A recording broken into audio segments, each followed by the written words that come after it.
Assalamualaikum warahmatullahi wabarakatuh.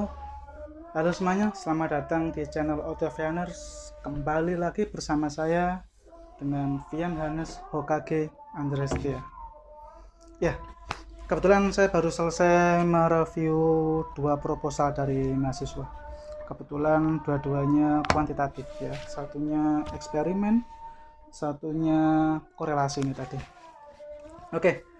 Berkenaan dengan banyaknya pertanyaan yang masuk ke Instagram kami ya, ada yang nanya tentang MathPen, ada yang nanya tentang tutorial SPSS, lain-lain. Kebetulan yang paling banyak itu banyak yang bertanya mengenai tips cepat agar judul di-ACC oleh dosen pembimbing. Dan berikutnya itu ada juga yang banyak bertanya mengenai bagaimana sih tips jika kepala kita itu buntu untuk mencari tema atau ide penelitian. Padahal sudah menguasai teknik membuat judul, tapi buntu saja. Oke, saya akan berusaha menjelaskan di sesi ini, yaitu mengenai tips agar judulmu cepat di-ACC dosen dan juga tips untuk agar kita itu mudah menemukan ide atau tema penelitian. Ya, tentu saja hal ini saya sampaikan dengan berbagai sumber juga, berdasar pengalaman saya juga, baik sebagai dulu ketika masih mahasiswa ataupun sudah menjadi seorang dosen ya. Oke, tips pertama langsung saja ya.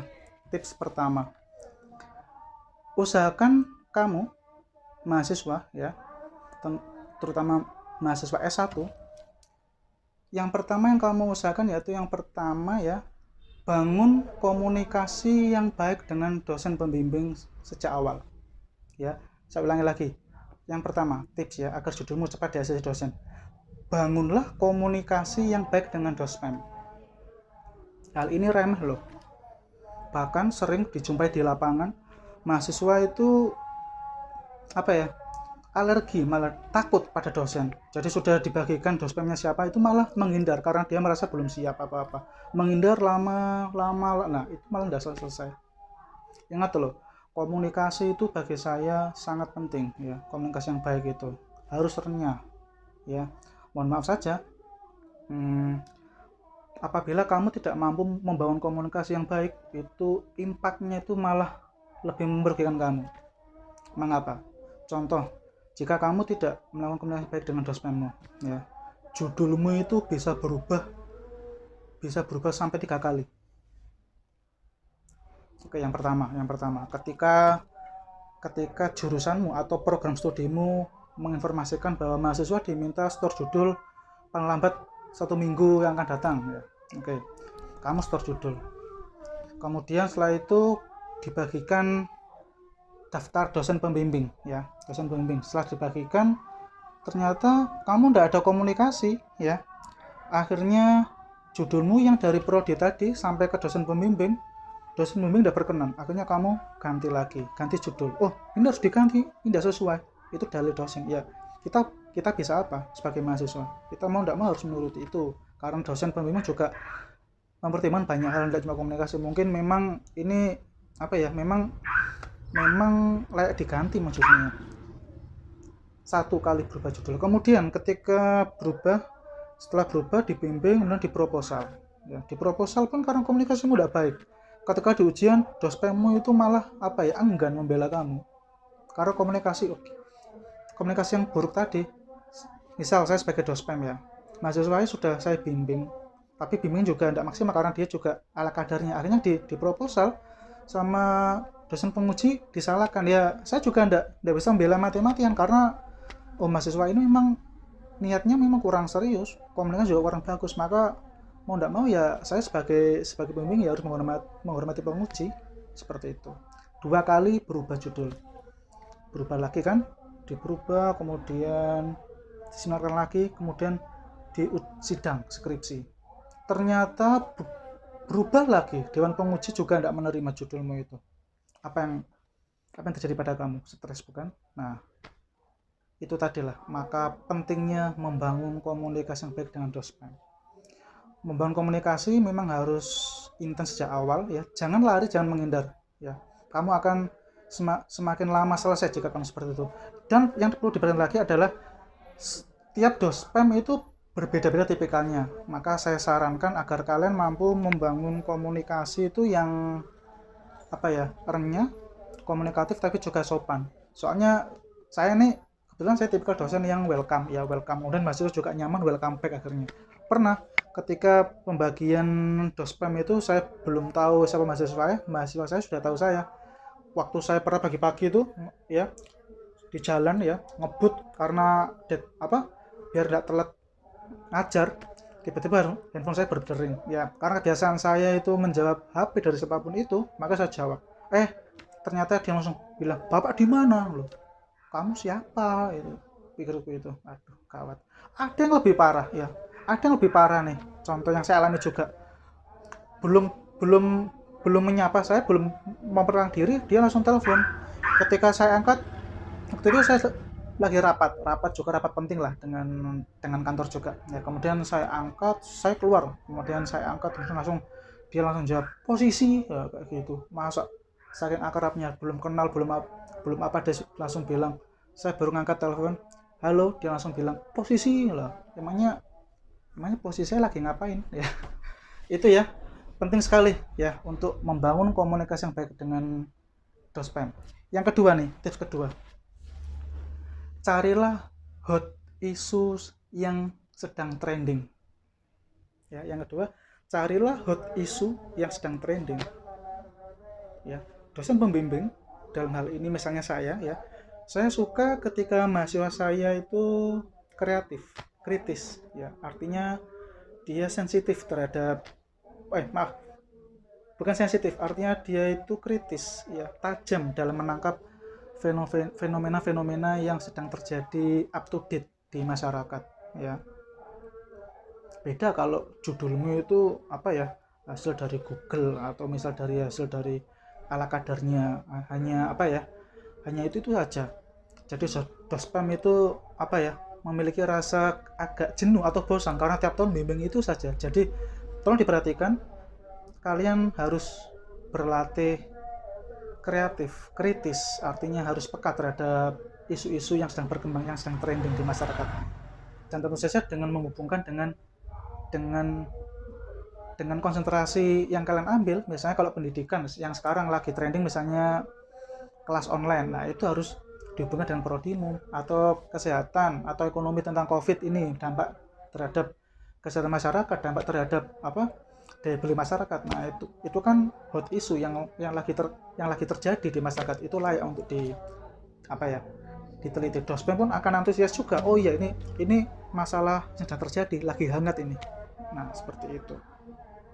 Baik, yang berikutnya, tips ketiga yang tidak kalah penting, tentukan objek dan subjek penelitian yang jelas ya. Banyak mahasiswa itu menyetorkan judul ke dospem itu bagus ya, judulnya bagus dan baru, tapi ketika ditanya dospem, kamu mau meneliti apa dan kamu meneliti siapa, itu mereka kebingungan. Bahkan menurut dospem yang diteliti subjek objeknya itu sulit untuk dimintai data. Akhirnya judulnya pun dikoreksi, berubah lagi ya. Jadi pesan saya untuk semua mahasiswa dimanapun kamu studi ya, pilihlah objek dan subjek itu yang jelas. Artinya yang umum dan mudah dimintai data. Syukur-syukur kalian sudah memiliki koneksi atau relasi di lembaga atau perusahaan yang mau kalian jadikan tempat penelitian. Karena banyak mahasiswa yang kesulitan mendapat data karena tidak ada koneksi tadi. Akhirnya penelitiannya molor ya, lama ya. Bukan tidak mungkin itu akan menjadikan stres, dan kalau stres sudah pikiran sudah full, akhirnya dia ndak enjoy, akhirnya kuliahnya pun molor. Seperti itu ya. Jadi sekali lagi, tentukan objek dan subjek penelitian itu yang jelas, yang mudah dimintai data, yang sudah kenal itu malah lebih bagus lagi. Yang terakhir, yang keempat ya, setorkan judul berangkat dari masalah ya. Yang terakhir ya, yang keempat, berangkat dari masalah, bukan dari judul. Jadi gini maksudnya, ketika kalian sudah memiliki apa ya, gambaran tentang masalah-masalah yang tidak kalian teliti, maka itu sampaikan ke dospem. Dospem akan mengarahkan itu ya, dengan menjalin komunikasi yang baik tadi, seperti yang syarat pertama tadi ya. Kalian tidak usah bingung, ini ada masalah ini, lembaga ini masalah ini pak, lembaga ini masalah ini bu, di perusahaan ini masalah seperti ini pak. Nah, komunikasikan, konsultasikan, biar dospemmu itu mengarahkan nanti. Oh, kalau masalah seperti itu maka judulnya seperti ini.